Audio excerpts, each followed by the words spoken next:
looking forward to it, man.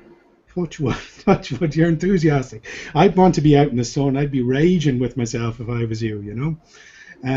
Quick question for you now. We just I was stalking you on Facebook there, like you do. Okay, Um, as you do. Yeah, yeah, you made it to the Super Bowl this year, did you? did man. I'm a massive American football fan. Yeah. Huge American football fan. I actually, the Seahawks, they're my favorite team. I've been supporting them for about 10 years.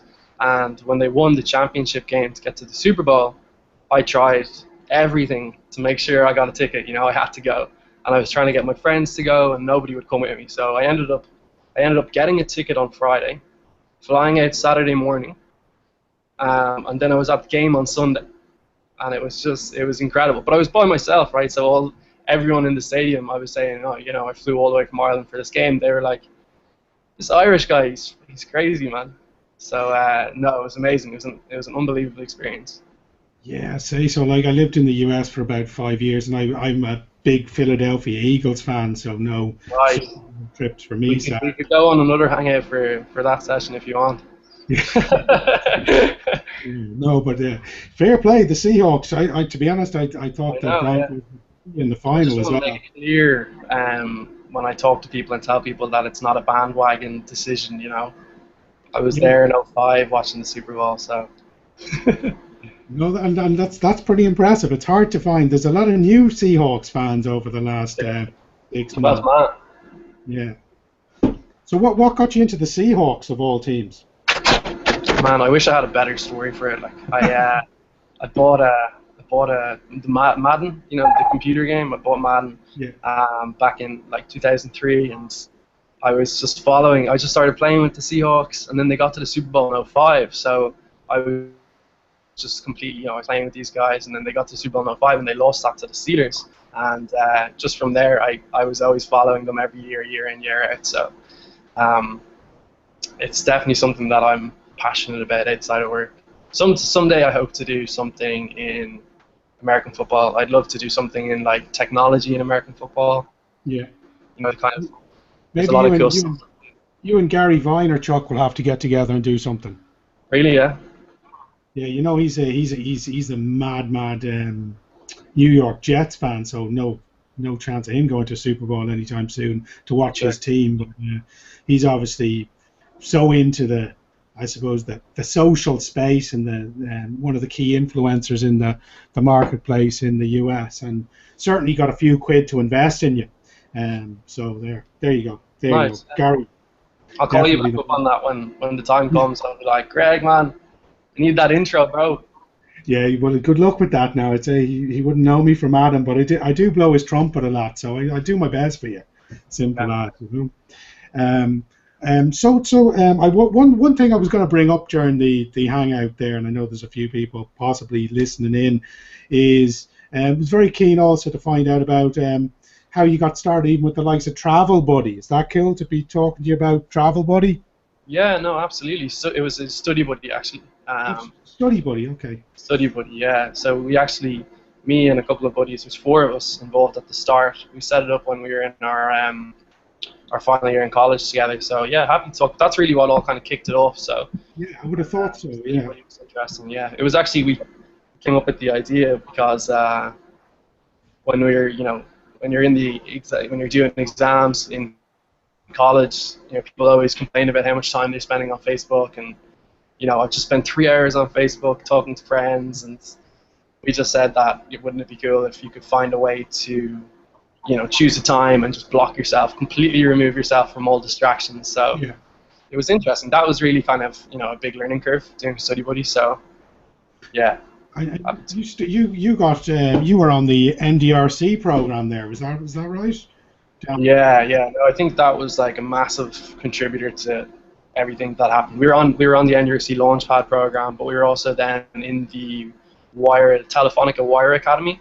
Oh yeah, But like being in that environment and like being around, you know, people that have a lot of experience in different areas, and being exposed to the mentorship and the support that they give, I think for us anyway, coming straight out of college was really key, right? Because we didn't have the same experience that some of the other guys had in different industries. So by leveraging off that, you know, we were able to be successful, which I think for us anyway was really important, and I think we're kind of good in that environment anyway. So I think it really suited us. Very cool. And you with the again with the 100 mines thing that you've been doing, I think Yeah. that's set up by Gene. Is Gene Murphy set that up? Did he or? No, no, no. One of my friends, Declan Egan, he Okay. works in Google. Yeah, he's the genius behind 100 Minds. And then he was actually originally in Study Buddy and Popteam as well. So me and Declan are good buddies, and he's great. We call him a creative genius, always coming up with crazy ideas. So um, yeah, it's amazing. 100 Minds has been amazing. There's probably 10 mentors now that help out, and last year we raised 138,000. This year we're just kind of putting the initial spade work into kind of getting people involved. So it's definitely an exciting time for 100 Minds as well. Yeah, well, no, I saw the how much you'd raised. In fact, Declan was the one that was quick to correct me on one of my Facebook. Was LinkedIn update yesterday. Was I too old or too young? Because you were too young. Jesus, if I knew you were 24, it wouldn't have been so exciting, you know. But no, I was quoting you as 23 instead of 24. So yeah, he'll definitely call me. He'll call me out on whatever he can. I thought it was hilarious. Fair play to him, you know. Simple as that. No, so no, that's an amazing program. Just I was blown away as I looked into it further. Actually, interestingly enough, two of the guys that are working with us on internships actually came from that program. So, you know, because we were able to see all of the different projects and all of the different fundraising activities, it was a really great way to meet kind of, you know, the top talent in the country, and then be introduced to them, and then them to be introduced to Popteam and to us as well. So it was a really, you know, good way to connect to some of kind of Ireland's top undergraduate talent. Yeah, no, very cool.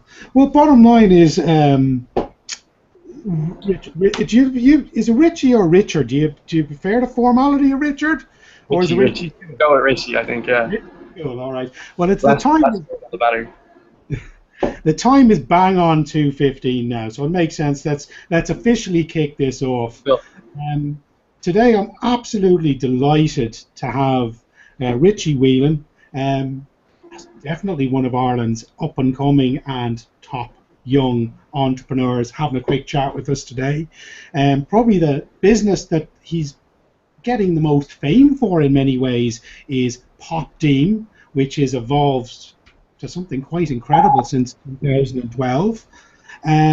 So big welcome, but not only that, he's also been a marathon man, I think, in the last year, ran the London Marathon. He was a natural leader. I think he captained his rugby team in his school. He won the apprentice when he was studying the college apprentice when he was studying in UCD, the UCD apprentice. And he's even backing winners such as the Seattle Seahawks, and was at the Super Bowl. So a big welcome to you, Richie. Thanks very much for having me, Greg. It's good to be here.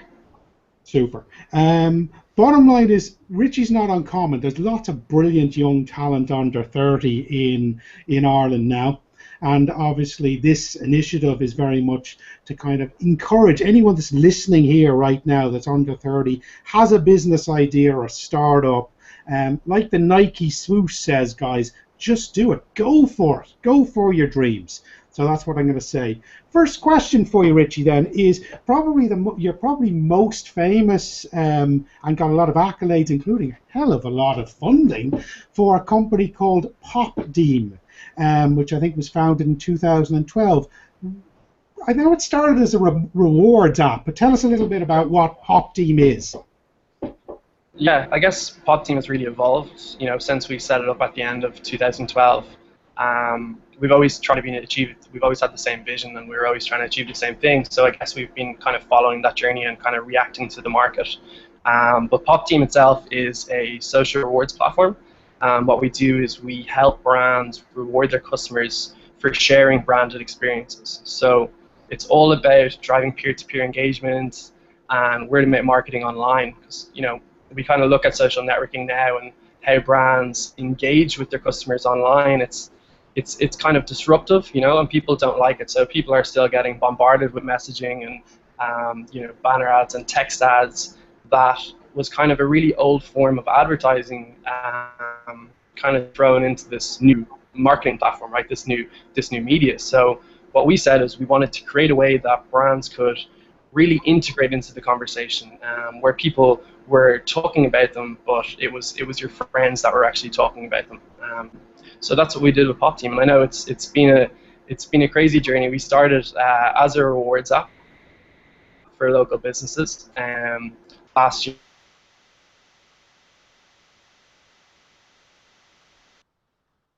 Yeah, you're frozen there. Richie's frozen. I'm sure he's on his way back. So 2012. Come on, we want you back, boy. We want you back. 2012 started as a rewards app, an app that very much you could download on your mobile phone, and an app that you could everything started. Back, you back. Good stuff.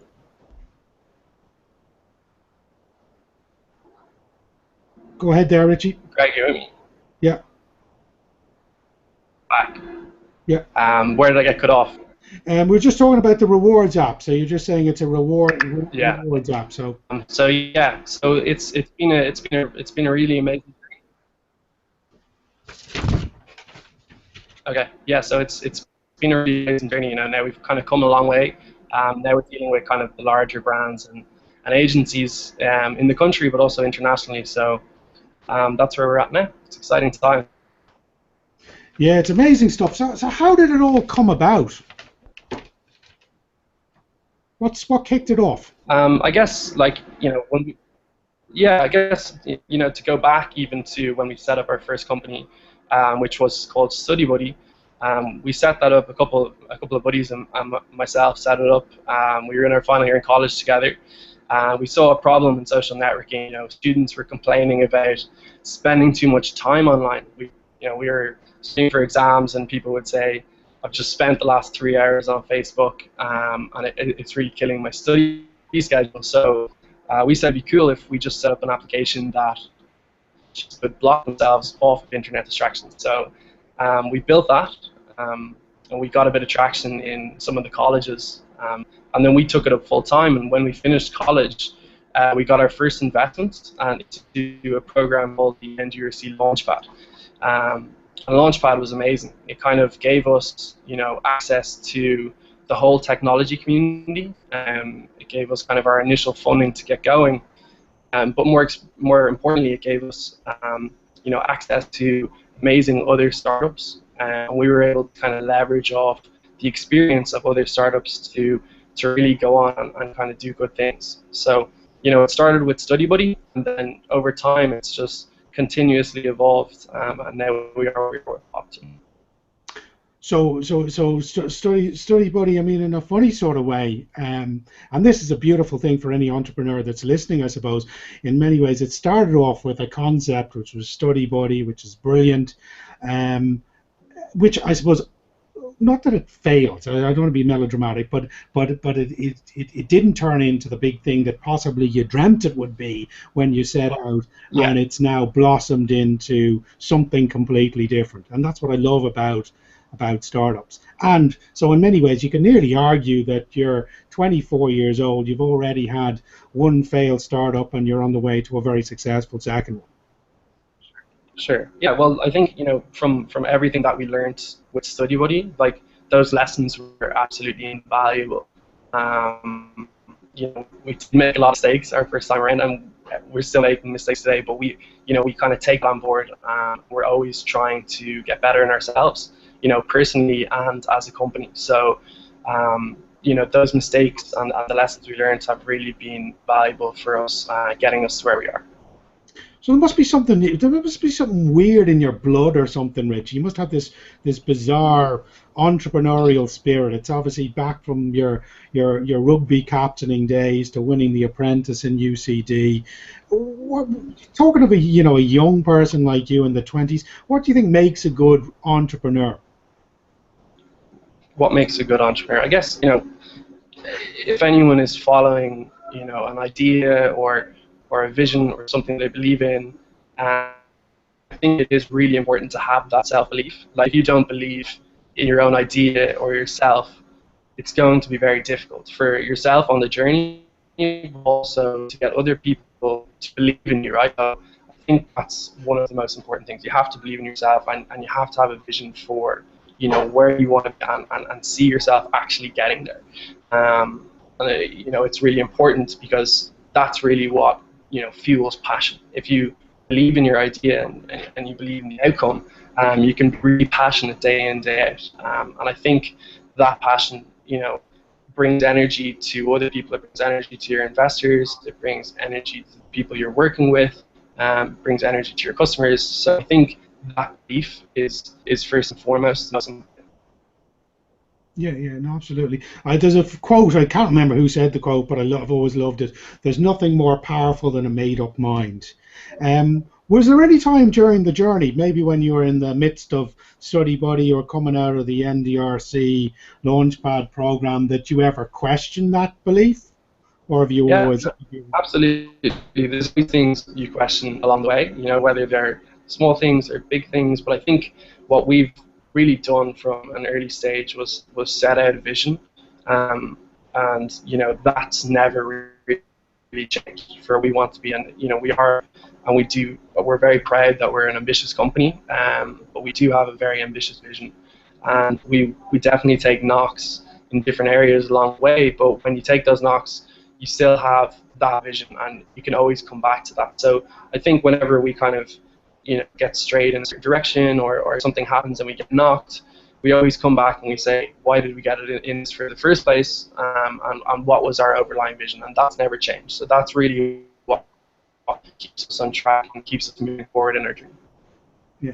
So I mean, I think with the under 30s in particular in Ireland, I think they're very different. I was going to say we there, but I'm an old fart. But bottom line, I think they're very different from the over 30s. Is they have a bit of a can-do attitude. They have a bit of a feeling of, I don't care whether I fail or not. And I know certainly growing up, I was always told, try not to fail, and it's hard out there. And you had all this negative stuff pumped into our brains. But it seems like there's kind of a younger generation coming up that are can-do entrepreneurs that aren't afraid of failing on the road to success.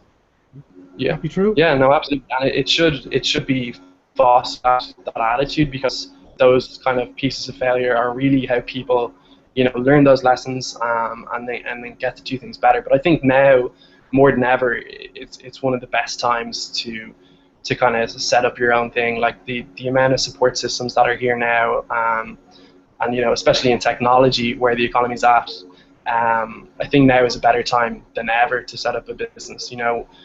People 10 years ago might not have been able to set up due to like financial commitments or different things, but right now, because of the support system, and the ecosystem itself willing to help out, I think it's really amazing that you can get this support from a very early stage. And I think that's really important for anyone starting out, is to reach out to that community and look for that support. And how did you find that support, Richie? Because I know there's a lot of people out there, and they could be in Monaghan, they could be in Laois, they could be in Mayo, that Sure. literally feel completely isolated, maybe that there's not as much support, and hopefully the likes of the local enterprise boards will help in some case there. But there's a lot. I suppose the more you delve, the more you realise that there is loads of the startup Yeah. Irelands and launch pads and all little pockets of places that can help a startup. How did you find places to even go to? Yeah, well, I guess like the thing that we did well was reaching out to the right people first of all. I think for early stage guys to reach out to people who have already done it, whether that's successful or unsuccessful, but have been through the process and who know the ecosystem.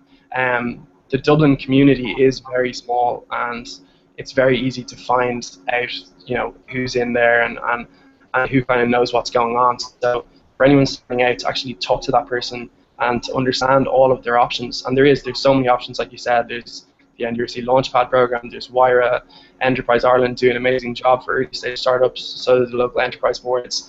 I think it's not just going out by yourself, because you don't have to be alone in this, right? You should reach out to people who have been there and been successful, and ask them. And like for us, even us right now, we can email people, and we do it all the time. We reach out to people all over the world to ask for help, and you'd be amazed at the response rate and the willingness of people to actually help out, because they know that they've probably been there at one stage and they would have liked that help. So I would say definitely don't be afraid to reach out to that person to get a feel for what support is there, and what could be the next step for Yeah, I think that's a brilliant piece of advice. I mean, the reality, as I usually say to people, is what would you say if someone approached you for some help? And most of us would be delighted to help someone that comes to us. But sometimes there's something in our head saying, I don't want to bother that person, they're too important. And I suppose you were probably brass enough and ballsy enough to say, well, sod it, no, I'd love to speak to that person, and you went after that, Yeah. where some people don't do it. Yeah. So very good. Another thing for you, and I think it's we talk about reaching out to people that have experience, which is brilliant. But let's be honest, you're straight out of college. You don't have any experience, and you're setting up an amazing company.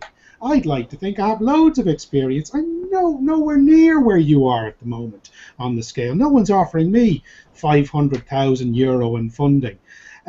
Do you think, as regards a good time to start up a business? You say there's no time like now. Do you think that more young people should take that plunge before possibly they have mortgages and kids and wives and all sorts of things that make actually starting up a business a far more daunting task? Yeah, well, obviously, it's easy for me to say, because I don't have those commitments, and definitely when those commitments aren't there, it makes it a lot easier. But like from all of the startups that we've seen in NDRC and Wyra, 75% of the startups that come into those programs are in those positions where they're paying mortgages and they have family. But if they might not have been able to set up a company 10 years ago, but because they get that initial funding to leave their job and pursue this full time, I don't think it matters as much now as it did 10 years ago. So I still think, for anybody of any age, the opportunity and the support is there.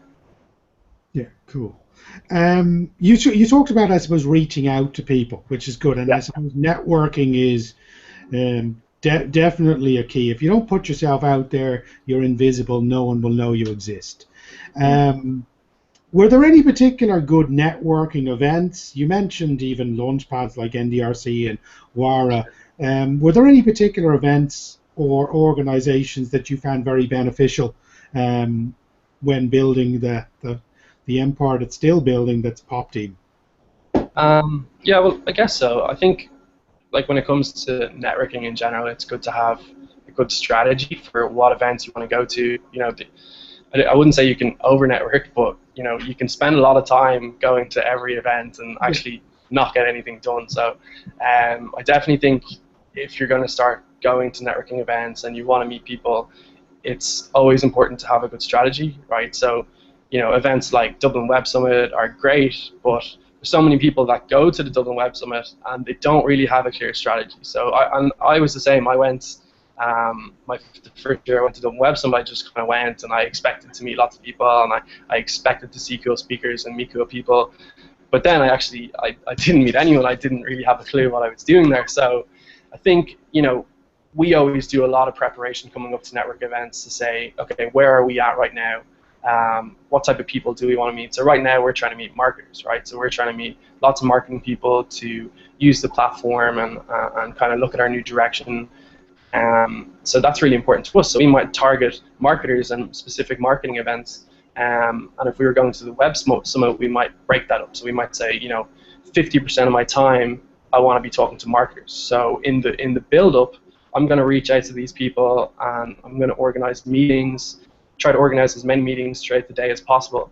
So I think, be careful with networking and make sure that you have a clear objective for what you want to get out of it. And you're not wasting your time, but you're not wasting someone else's time as well, right? So it's kind of, works both ways. So I definitely think they're important, and the Web Summit is a really amazing event.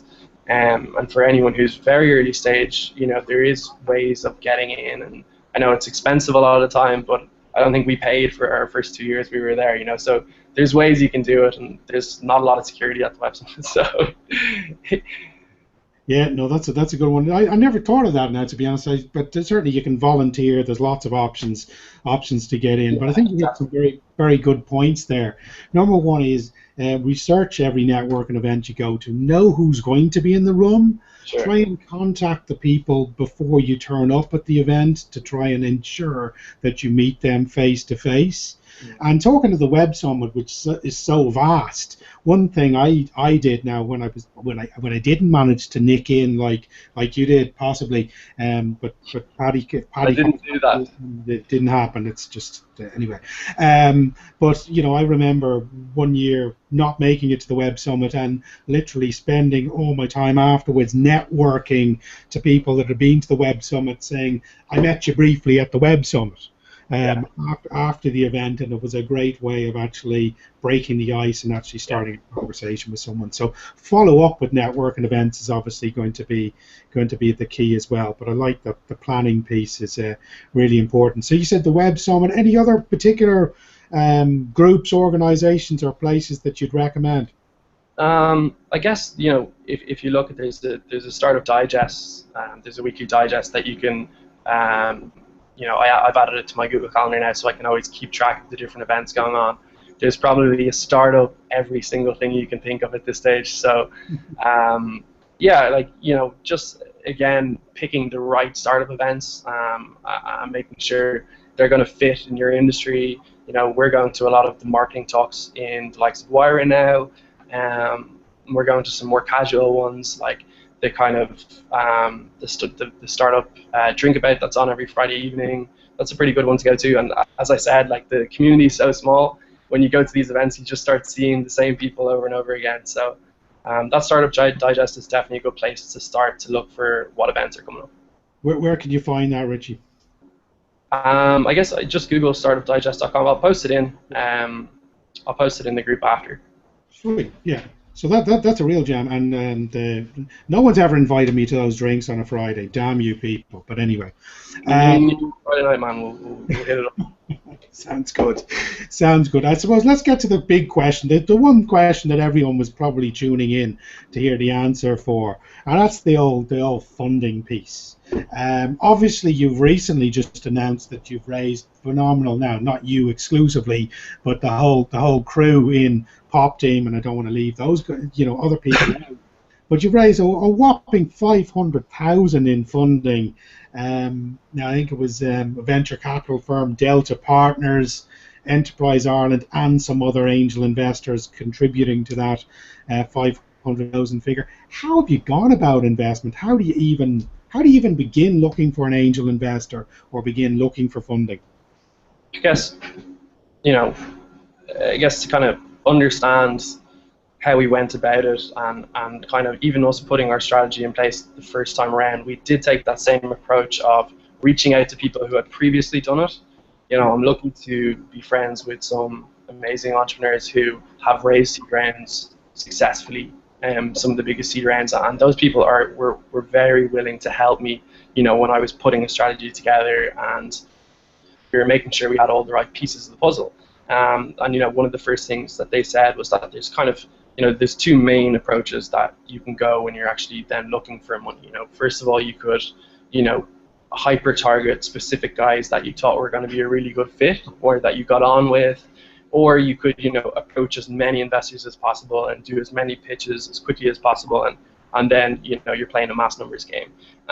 For me, I think what worked for us best was really building a relationship over time.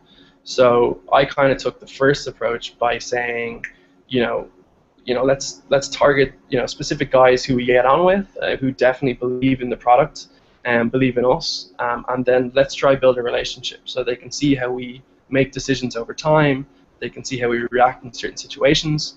So I guess the first thing, it's definitely not like Dragon's Den. That just doesn't happen. And our investors get really annoyed when people think that it's like Dragon's Den. It's definitely a much longer process, and something that happens over a long period of time. So we probably met our investors, and we're meeting them constantly every 6 weeks before we even asked for money, before we even needed money. So I think that's important, building up that relationship. And then when it comes to it, I think what a lot of startups do is they don't know when they're raising money. They just kind of say they're always raising money. When you're going to do it, make sure you're really focused and say, we're doing this now. We're going to raise this round in the next 2 weeks. We're going to be really aggressive in doing our final pitches, and it's crunch time, and we're going to be really efficient about getting it done. And again, having that belief that your investors see that you really believe in your product, you believe in your team, and you believe in your vision. And that for us, our investors shared that belief, which was really cool. So I guess having that and then creating that urgency. So if you don't create urgency, right, it's easy for investors to wait until you hit your next milestone, or kind of linger on and kind of see what happens next. But if you create urgency and maybe even a little bit of competition between different investors to say, we're doing this now, and you're in here, this is the way it is, because we have to kick on, we have to grow the business. And when you have that belief, and that's really what we had, and our investors, believed us, believed in the products, and were able to move quickly. So I guess that was really important to us.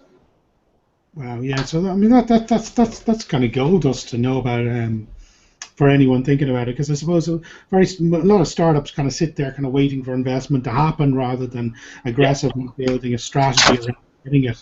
And it kind of goes without saying, it makes sense, but I hadn't necessarily thought of it like this, that if you knock on the door as a stranger asking for money, the chances are you're not going to get a very favorable response. But if you knock on the door of someone that knows you and believes in you asking for money, the chances are you may get a response. So that makes a lot of sense. Yeah, I think so. And just also, make sure that you're very honest, because that's really what's going to build that trust. When you're meeting people, and be open and be very honest about where you're at. Don't say you're going to be the next Facebook in 3 months, because then in 3 months you're not going to be Facebook, and you're going to lose a lot of credibility. So I think it's really important to be completely honest with where you're at, and have that open relationship. So then when they come on, you can maintain that relationship over time, which is really important. Yeah, big time. And I suppose then one thing that you've alluded to there that makes a lot of sense is, when you raise 500,000, which you recently have done, you didn't raise 500,000 without accounting for every cent of that 500,000. It's not going in fast cars and trips to the Super Bowl. It's very much being meticulously accounted for to make the business work. And I think so many startups fail to, I suppose, to justify how they're going to spend the money and where that investment is going, and are possibly a little bit too loose on that piece. Would you agree? Yeah, definitely. I think so. Okay, one kind of simple last question, and then I think there's one or two questions that have fired in. There's one here. Jane Ronan saying, "You're looking good, Richie," just so you know that. But before we get there, pitch ideas. So obviously you've done a lot of pitching if you've gone for investment, and you talk about nearly doing it in sprints and kind of 2-week sprints, speaking to a lot of investors. Any tips on how a startup can actually pitch? Some pitching tips. I guess so. Yeah. Well, I think the biggest thing that we've learned over our time, and we came into NURC, and I remember the pitch definitely has evolved a lot of times, and we've had mentorship and pitch training, and we've actually had acting classes, which is quite funny. But I think the biggest thing is just telling your story. If you're not telling your story, it's very difficult for people to connect with you. So and that goes back to kind of a lot of things that I've been saying about building relationships and building trusts. If you're just kind of pitching this idea and forcing it at people without putting it in context and building the story about why you're doing this, why you really feel the pain, and why you're striving to find the solution, right? I think people, if you really believe in it and you're able to tell your story on why you believe in it, and why you're going to make this happen, that's very easy for somebody to buy into, and for someone to really get a lot of insight about what you're all about. So I think the first thing is to map it out your story. You know, don't just try to follow the kind of the standard template of problem, solution, you know, market size, market rate. What would you like to hear in your own story, and how would you like it replayed back? Because people are just like you, they're going to find the same things interesting, and especially at an early stage, people often go too much into this is the size of the market, and in 4 years it's going to grow 5,000%, and no one actually cares. Everyone knows that the market's growing, and everyone's going to say the same thing. So you're not making the most of your time. Do whatever it is to tell them about you, and to tell them about why you're doing what you're doing, and what is your vision, and how you're going to achieve it. And if you believe in your idea and you tell that story, then they should believe in you too. Yeah, so that's interesting. So to build that kind of emotion into your story as well. I mean, it's like anything else. The more emotional we are about a physical product, the more likely we are to buy it. So that kind of makes sense. So there's something I need to work on in my pitching. So at least with your acting lessons, Richie, if the business all fails for you, you can take up a job as an actor in Hollywood. So I wish. looking good, looking good. Finally, last question, I suppose, is, you know, what advice, if someone's listening to this, be it the recording or it live, what advice would you give to someone that's in college now thinking of starting up their own business and that has a great idea? But like, I definitely think just reach out to people. I think people are very afraid to reach out to people and talk about their ideas. Like, you're not talking to people about it. I've people, you know, come up with a really good idea, and they're afraid to tell people, either because they think they're going to steal it, or because they're not ready to do it right now. If you're not sharing your idea and getting feedback, you're not making any progress. And that's just how people make excuses to say, you know, now is not the right time for me. I'm going to do it in 6 months. But really, there is no better time than now. And that's more apparent than ever with all of the support networks are there. You know, are really reachable. You know, you should be sharing your idea, getting feedback, and deciding on the next steps. And if it's not something you're ready to commit to now, you know, that's something that you need to weigh up. But I really feel like, you know, just really going for it, reaching out to as many people, and then making a commitment to whatever, you know, the vision for your product is. I think just going and actually getting it done is the thing that people actually fail most on. And I know it's the thing everyone hears over and over again, but it's still the thing that you see people not actually doing.